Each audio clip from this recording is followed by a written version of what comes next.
欢迎来到早晚听书，与书同行，智慧相伴。今天为你解读的书是《金钱博弈》。在这本书中，一位金融投资家从亲历者的角度，揭示了亚洲金融危机期间收购并重振韩国第一银行的内幕。你可能会问，韩国银行被收购的事儿，咱中国人为什么要听呢？其实，这也是一个属于中国人的故事。这是一桩由中国人主导的国际投资事件，一个教科书式的商业谈判案例，堪称资本并购史上的经典和传奇。其精彩程度，即使是金融外行也可以把它当做一部有武侠风的非虚构商战小说来读。这桩交易有多国际化呢？有人打趣说，一个中国人代表一家美国投资公司与韩国政府谈判，成功控股韩国最大的银行，再交由一个世界级的高管团队经营。5年后以好几倍的价格出售给了一家英国银行。这个故事为何如此精彩呢？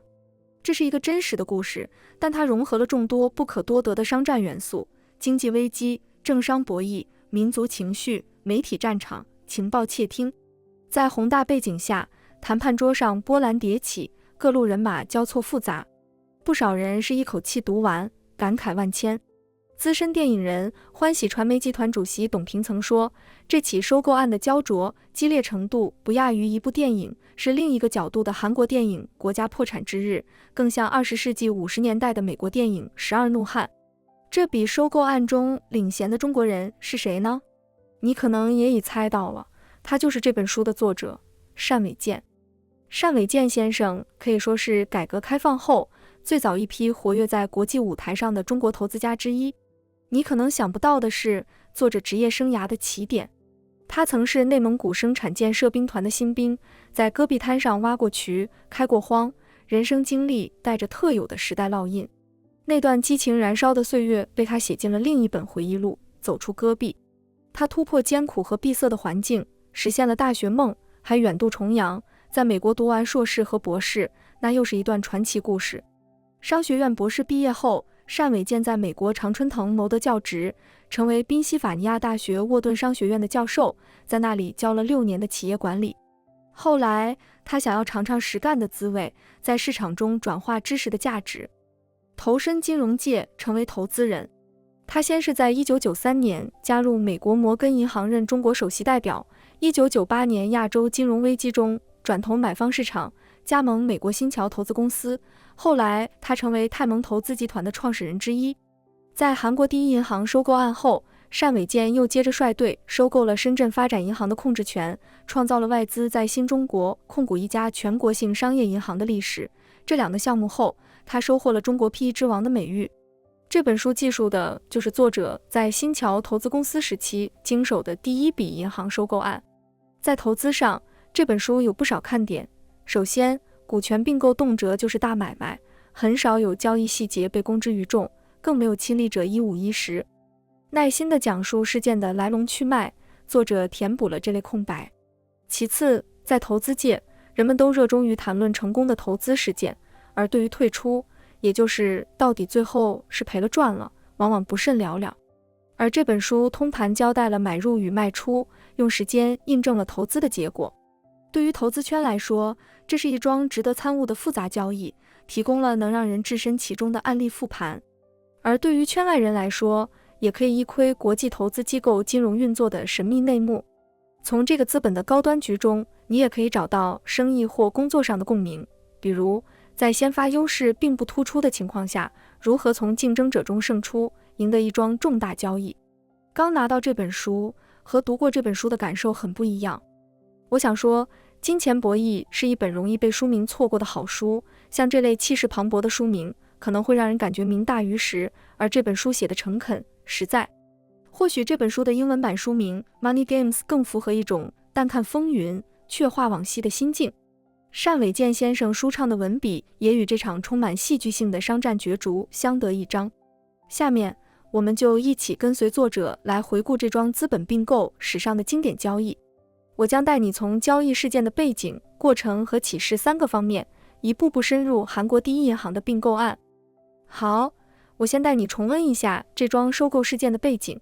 1997年，亚洲金融危机重创韩国，股市暴跌49%，韩元对美元贬值66%，资金大量外逃，韩国外汇储备失血殆尽，主权信用濒临破产。韩国政府向 IMF 国际货币基金组织和世界银行紧急求助，很快获得了 IMF 5801亿美元的救援，这是 IMF 当时最大的一笔援助。这个援助计划的条件之一是要求韩国政府重组银行体系，将2家已经破产并收归国有的银行——韩国第一银行和汉城银行出售给外国投资者。出售这2家银行不仅仅是要救活他们，也是出于危机后韩国银行业体制改革的需要。因为那时韩国银行的做派有典型的政商交融的色彩，银行与大财阀深度绑定。金融危机中，善于搞杠杆游戏的各大财阀玩不转了，纷纷告急，无力偿还贷款，很快拖垮了银行。重组银行根本上也是为了与财阀经济解绑。韩国第一银行曾经是韩国最大的商业银行，这时候已深陷危机，靠政府救济苟延残喘。韩国政府聘请投资银行家在全世界寻找买家，招标文件上写明希望找到的投资者是一家国际商业银行，但像新桥这样不是银行的投资公司也接到了帖子，大概是行情不好，担心无人问津，所以网被撒得如此大。新桥是2位美国投资家所创办的专门面向亚洲市场的投资公司，单伟健当时是新加入的合伙人。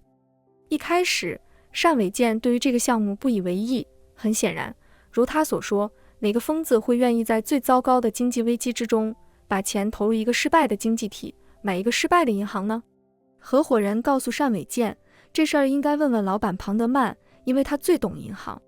庞德曼律师出身，后来成为金融投资家，曾在美国储贷危机期间从联邦政府手中买下了破产的美国储蓄银行，改造后再出售，赚到了好几倍。庞德曼回复说，我亲历的历史告诉我，在经济周期的低谷，收购政府给予保护的破产银行会是极好的赚钱机会。我认为你们应该参与这个拍卖过程，看看会发生什么。那么我们接下来就划入正题，看看这桩并购案到底发生了什么。翻开这本书的目录，章节名4字对仗，充满悬念，比如一掷万金钱能通神，火中取栗，有种中国章回体小说的意味。这种起法也常见于商战小说，像是输赢、招标等。这桩交易也的确是跌宕起伏，艰难漫长。全书描写的主要情节分为3个阶段：收购、重振和出售。而其中第1个阶段，收购是重头戏，它以3个里程碑事件为节点，每一个节点的达成都曾令谈判双方拼命以搏，心力交瘁。这3个重要节点分别是：第1阶段，共识备忘录的签署；第2阶段，投资条款书的签约；以及第3阶段，最终协议的签订。虽然每一步都饱含艰辛，但个中滋味却天差地别，每一轮韩国方面的主谈人和态度都不一样。最开始共识备忘录的谈判花了2个多月的时间，当时正值韩国金融危机乌云压顶，交易双方可以说是双向奔赴。第2阶段投资条款书的谈判，一谈就是9个多月，远远超出了4个月的独家谈判期。期间韩国经济形势开始好转，与韩国第一银行同时被出售的汉城银行，其买家开出了看似不错的条件，谈判筹码有了微妙变化，韩国政治派别暗中角力，这一段的谈判可以说是百转千回，一言难尽。到了第3个阶段，最终协议的谈判，历时3个多月，双方目标一致，在几份数百页的法律文件中你攻我守，最后连续拼搏4天4夜，一鼓作气完成了看似遥不可及的任务，赶在1999年圣诞节前夕达成了最终交易。我们再走近一些，来看看这桩交易的谈判双方。你可以先想象2方阵营的谈判代表，一边是单伟健团队，代表新桥投资公司，另一边是代表韩国政府的金融监督委员会，简称金监会。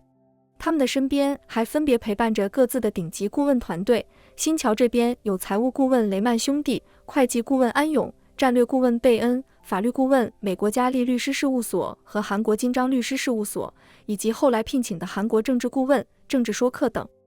而金监会那边也有财务顾问摩根士丹利，会计顾问普华永道，法律顾问维凯律师事务所等。在远离谈判前线的后方，单伟健身后是新桥两位洞若观火的美国老板庞德曼和布朗姆，金监会的背后是青瓦台的密切关注。其中的众多人物在谈判过程中施加着影响，甚至在谈判陷入焦灼的时候，美国大使馆也下场出面力挺新桥。在新桥几近绝望的时候，韩国总统金大中赴美会见克林顿，高层外交有如神助一般，促成了谈判重启。在双方阵营间还来往穿梭着捕风捉影或各怀立场的媒体记者，他们的举动也时不时地让节外生枝。事实上，这样一桩有标志性意义的交易，谈判桌外分别坐镇了一圈又一圈的政商势力，且始终处于韩国内外舆论的漩涡中。非常时期，买银行不可能像菜市场买菜那么简单，但有一个人最有本事把这桩错综复杂的交易解释得如砍瓜切菜一般清楚，那就是作者的老板庞德曼。没有金刚钻，不揽瓷器活，庞德曼是运作银行并购案的资深大佬。我们就借助他的交易模型，再来看看这桩买卖双方在谈判些什么。破产银行因为坏账太多，资本金都不够填坑的，就是俗话说的资不抵债。那为啥要买？买下来又咋弄呢？庞德曼的做法是把破产银行一分为二，拆分为好银行和坏银行。好银行剥离了不良资产，只剩下正常还款的贷款，再优化管理，继续运转。而那些不能还本付息的不良贷款，全都归入所谓的坏银行，该认赔认赔，该催收催收。这一番手术下来，好银行摆脱了破产的阴影，重新打鼓另开张，人们才敢去存钱嘛，他发行的债券也才卖得出去，银行那个池子里才有水能流动起来啊。新桥买的实际上是那个清理后的好银行，而政府则承诺接手那个坏银行。在交易处理上，就是韩国政府负责买下破产银行的不良贷款，补上银行资产剥离后留下的缺口，使得重组后的银行获得一张干净的资产负债表。新桥和韩国政府再按比例出资，对好银行重新书写，补充资本金，恢复其运营。好，新桥和金监会谈判的重点之一，就是好银行的资产定价和卖还权的问题。资产定价说的是这个银行标什么价钱卖。银行资产的要点是生息资产，主要就是指贷款，因为说到底，银行是靠贷款利率和存款利率之间的利差来赚钱的，没有贷款这样的能产生利息的资产，银行的利润和股本回报就无从谈起。不像银行的总部大楼、分支机构等物业财产，生息资产的计价没有现成的会计准则，如何对这些贷款的质量做评判，按账面值折价多少，或者是应该计提多少比率的坏账准备金，是双方争议的焦点。第二个焦点卖还权，说的是万一好银行没有把不良贷款清理干净，或者有些贷款现在看是好的，可没过2年也违约还不起了，重组后的银行有权将继承下来的贷款中后来才暴露出来的不良资产卖还给韩国政府。韩国政府给予新桥的卖还权是1年、2年还是3年为期，允许100%卖还，还是只能按一定比例卖还，这些问题都触及双方的心理价位。这听起来，出售的银行受到韩国政府的全力担保，而且为了填补坏账造成的窟窿，政府为韩国第一银行至少已投入超过4万亿韩元，约合35亿美元。按照协议，新桥和韩国政府分别按51%对49%出资1万亿韩元注资，新桥仅仅花了5000亿韩元，还不到5亿美元，就成为韩国第一银行的控股股东。当时很多韩国民众就看不明白了，认为政府吃了大亏，便宜了外国贼。这也是当时新桥在韩国民族情绪高涨时期面临的公众误解。实际上，政府之前花的钱是赔存款人的，因为他们的银行把储户的钱赔掉了，而新桥投资的钱是用来补充银行股本金和管理运营资金的。就打个比方说，新桥花100万美元买了个仓库，之前的仓库管理者失职，所保管的天价钻石失窃了，保险公司向失主赔了1亿美元保费。政府就相当于保险公司，如果政府不把这笔巨额纠纷应承下来，仓库也难以卖给新的管理者去经营。这个道理，政府当然很清楚，在整体交易结构上，韩国政府和新桥其实没有本质分歧，但要谈拢却是一场马拉松式的对战，有大量的条约、技术细节和不确定性因素需要商定，甚至是讨价还价。以最为曲折和煎熬的第二阶段投资条款书的谈判为例，作者遭遇了最不配合，甚至故意刁难的谈判对手。这就是金监会中途换将，接替上一任谈判代表的南里宇。如果南里宇不是真名的话，听起来就像是中国成语难以理喻。不仅单伟建一帮人物被他折磨得快要怀疑人生，就连他自己的团队也都快被逼疯了。南里宇的谈判策略概括起来就是几个不：凡事都说不，反复说不，从不决策，不断试探新桥的底线，逼对方让步。如此不讲理的谈判方式也是让人醉了。这也从侧面反映了当时韩国的政治生态。因为南里宇所属的政治派别往往并不买单总统的一些施政方略，原本交易的主要框架在第一阶段的备忘录中已形成共识，接下来却被南里宇团队打了几个月的太极，双方差距不是越谈越近，而是越谈越远了。眼见新桥独家谈判的排他期过了，金监会拿出的提案一稿比一稿倒退，还经常将新桥晾在一边，谈判陷入冰点。作者形容说，像坐过山车一样，时而巅峰，时而低谷，不分昼夜，历尽艰辛。眼看胜利在望，却可见而不可及。直来直去的新桥老板庞德曼甚至怀疑被耍了，他告诉单伟建，交易是否在商业上还可行。我们做出了这么多让步之后，也许从量变转向质变，从一个好的投资已变成了一个坏的投资，应该往后退一步，看看全局。我们不能在不知不觉中死在千刀万剐之下。新桥内部几乎所有人都认为该摊牌了，这个项目拖得太久，成功的希望渺茫，机会成本很高。在投资行业中，人容易形成机会主义的思维方式，打得赢就打，打不赢就走是美德，也是成功的秘诀之一。恋战之人吊死在一棵树上，会失去一片森林。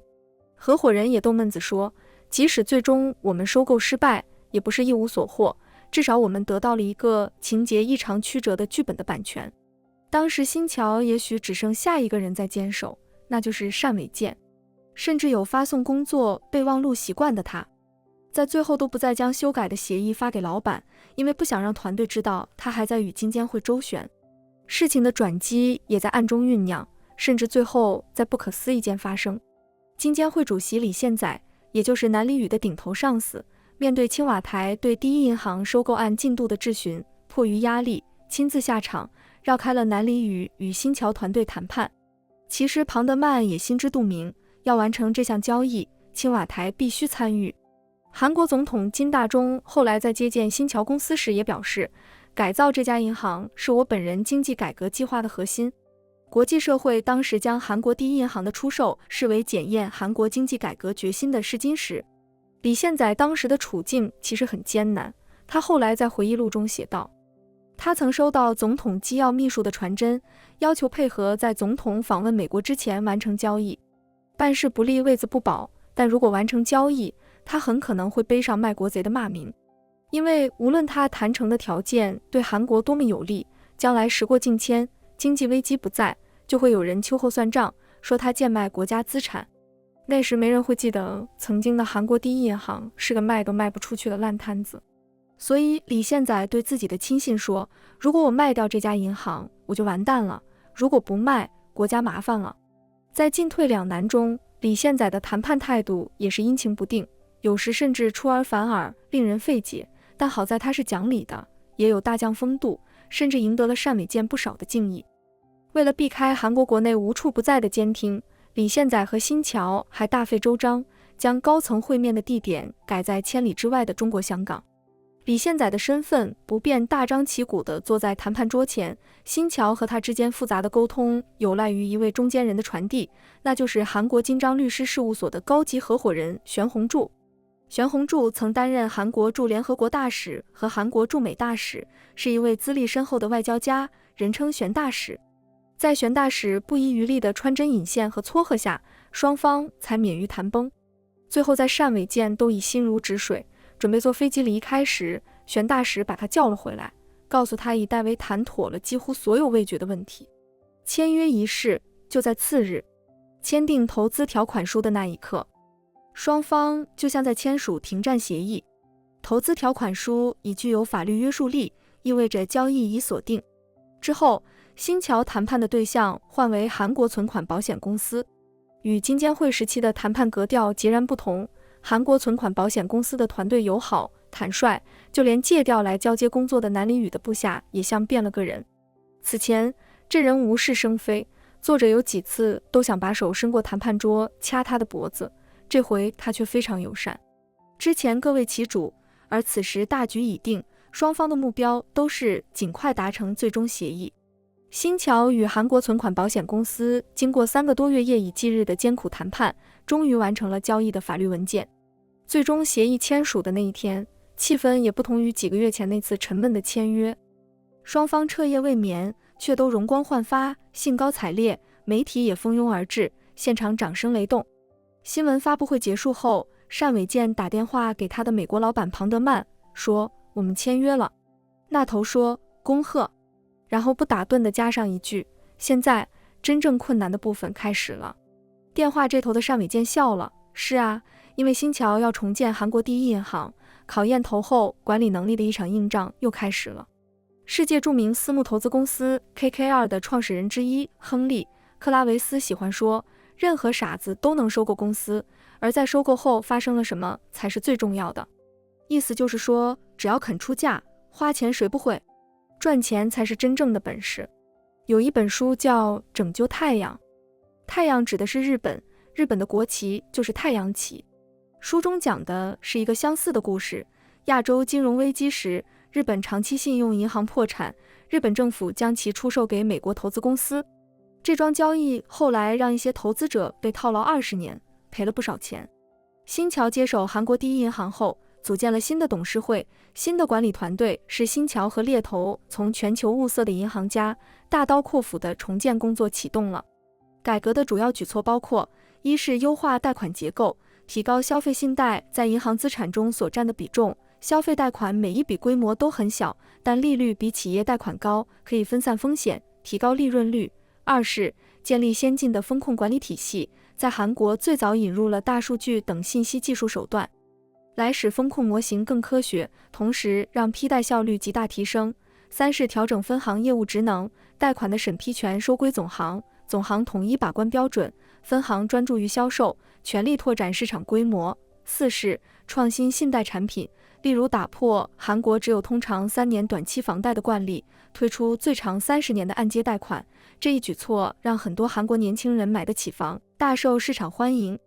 之后几年中，韩国第一银行迅速扭亏为盈，资产规模翻番的同时，不良率达到行业最低。新桥成功让一家问题银行起死回生，也踩住了韩国经济从低谷走向复苏的周期。2004年，韩国第一银行已在行业中独占鳌头，成为名副其实的韩国第一，吸引了汇丰银行和渣打银行的并购意向。两大买家龙虎相争，激烈竞价，最终渣打银行以33亿美元的价格成交。想当初新桥买入时，这家银行作价约9亿美元。签约出售协议的这一天，正好是平安夜，距离1999年的圣诞节，单伟健代表新桥签署收购协议，正好整整5年时间。5年赚了近3倍，新桥的这笔投资获得了大丰收，这个结果也令韩国政府皆大欢喜。韩国第一银行并购案的故事载入了史册，后来这家银行的名字改为渣打韩国第一银行。好，韩国第一银行收购和重建的过程就和你聊到这儿，我们来分析下这里面还有哪些值得我们回味的地方。先从个人的角度说说故事的主人公单伟健。读这本书的时候，作者的坦诚让我想起另一本投资大佬的回忆录，美国黑石集团掌门人苏世民写的《我的经验与教训》。书中苏世民如实讲述了自己初入金融这一行时的情形，他坐拥独立办公室，却看不懂财务报表，背脊发凉，额头冒汗，唯恐这时有人向他发问，戳穿他骗子的身份。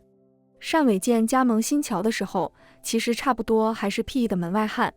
这一点单伟健也同样直言不讳。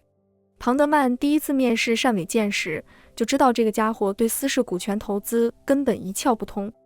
这儿说明一下，作者用的私式股权投资，就是指我们更常听说的 PE 私募股权投资，但庞德曼还是高薪聘用了他。至于为什么，庞德曼说看得出来他的责任心，而且觉得他能学会。庞德曼慧眼识珠，后来单伟建出色地完成了新桥对韩国第一银行收购案等一系列大项目，证明了自己的能力。在和金监会第一回合的过招中，李献宰问单伟建：“你们有足够的资金来收购韩国曾经最大的银行吗？”在手里其实并没有新的并购基金的情况下，单伟建不动声色地说：“资金不成问题。”在投资圈，谈成好的投资机会就不愁没钱。最后，新桥这笔交易最大的跟投方来自孙正义的软银。读这本书会明白，人们通常以为投资界的巨额交易靠的是不同于常人的专业，而事实上，除了专业，能否成事，还往往有赖于人基本的职业品质，比如坚韧、果决和信念。就像苏世民在他的回忆录中，开篇第一条原则就讲到，做大事和做小事的难易程度是一样的。我们也可以细品一下，事情无分大小，困难是相通的，成事法则也是相通的。再从组织的角度来看，新桥既是白衣骑士，更是黑马典范。当时金融风暴席卷下的韩国，人人自危，资本争先恐后的外逃，而新桥逆流而上，把握住了时机，别人恐慌他进场，投入大量精力和时间，做成了一桩后来看起来很划算的买卖。这是投资者的眼道和手道。但话又说回来，当时韩国第一银行全球寻找买家时，新桥不是没有竞标者，有，而且还是韩国政府更为倾心的国际知名大行汇丰银行和花旗银行。相比之下，新桥乏善可陈，名不见经传，还没有银行业资质，拿他都不太好向公众交代。但为什么最终是新桥成功入主韩国当时最大的银行呢？这就得说，首先新桥懂得换位思考，在其交易结构中主动给予韩国政府 49% 的股份，这是韩国政府从别处费半天劲要都没要来的份额。这一点之所以打动金监会，是因为政府也迫切希望从盈利后的银行分利，以弥补为他填坑时所产生的巨额财政损失。后来新桥还提出给韩国政府 5% 的认股权证，就是说韩国政府将来能实际分得的利润比 49% 还多几个点，超过了大股东新桥，这其实是新桥的主动让利。其次，竞争对手作为国际大行，官僚体系复杂，决策缓慢，而新桥作为机动的小型投资公司，有什么是几个关键人物一拉群就可以开会，反应敏捷，决策高效。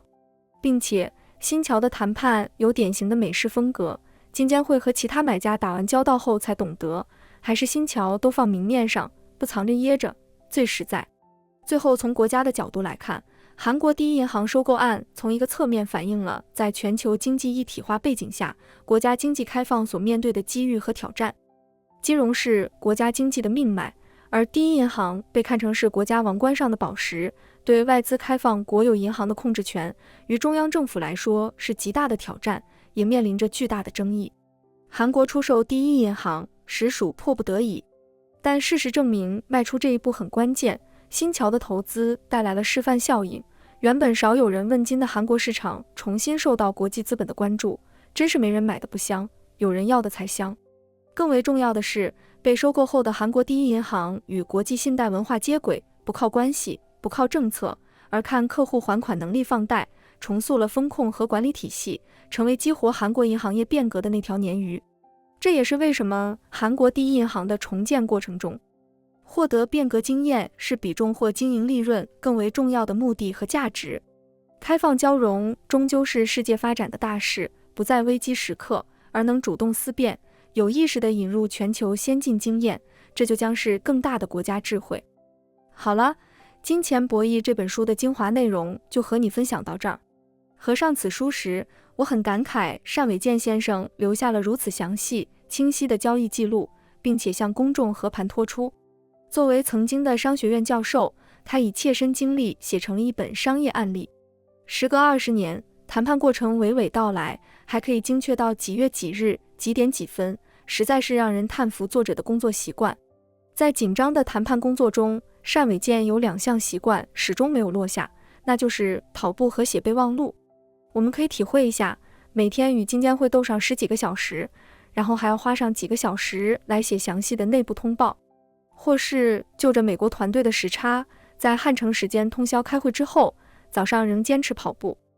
这样的工作强度的确没有多少人能坚守阵地15个月。不仅作者，韩国政府各方面团队实际上也付出了艰苦的努力。我曾在韩国接触过韩国创投界，韩国人士工作忘我和敬业的程度是超乎很多中国人想象的。单伟建团队能与他们匹敌，也足以令人起敬。这15个月的艰苦谈判，从经济学上讲，就属于是巨大的交易成本。能不能成交不知道，仅新桥方面付出的团队和资源，以及需要支付的律师、会计师、分析师及其他顾问的费用，就已超过数百万美元。这个成本之所以产生，是为了尽可能消除双方之间信息的不对称，通过各种方式建立最终信任。也因而，在金融投资领域，最昂贵的是信任，最宝贵的也是信任。正如作者所言，谈判成功的关键是双方建立互信，而建立互信唯一的方法就是坦诚相待，即使有时会因此失去机会。长远来看，坦诚中会回报以更大的机会。恭喜您又听完了一本书，感谢您对我们的支持和关注，请订阅早晚听书频道，点赞和分享给身边的家人和朋友，一起与书相伴，智慧人生。我们下一本书再见。